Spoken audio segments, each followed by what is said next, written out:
Determined to humiliate Ryan, Daniel devised a plan. His good friend Joe, the owner of a newly renovated high-end restaurant, was hosting a grand reopening. Daniel persuaded Joe to invite Angela, her family, and several of her wealthy relatives, while also ensuring that Ryan received an invitation.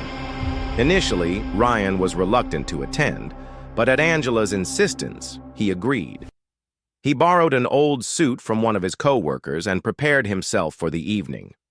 On the night of the event, Ryan met Angela and her parents outside the restaurant and walked in alongside them.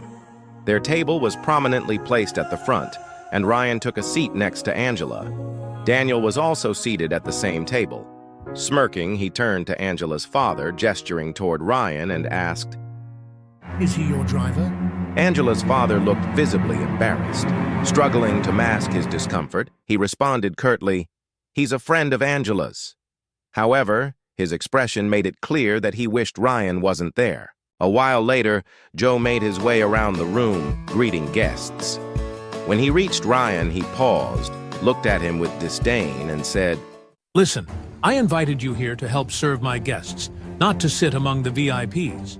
Don't worry, I'll pay you along with the other workers." Ryan felt a wave of humiliation, especially with Angela's parents and her affluent relatives watching. But instead of reacting angrily, he rose calmly and said, "You don't have to pay me anything, but I'll gladly help serve the guests." Angela, deeply hurt by the situation, immediately sensed Daniel's involvement in the setup. Unable to tolerate the insult, she stood up, took Ryan's hand, and said firmly, "You don't have to serve anyone. You were invited as a guest. Let's go somewhere else. There are plenty of good restaurants in town." With that, she walked away with Ryan, leaving Daniel and the rest of the table in stunned silence.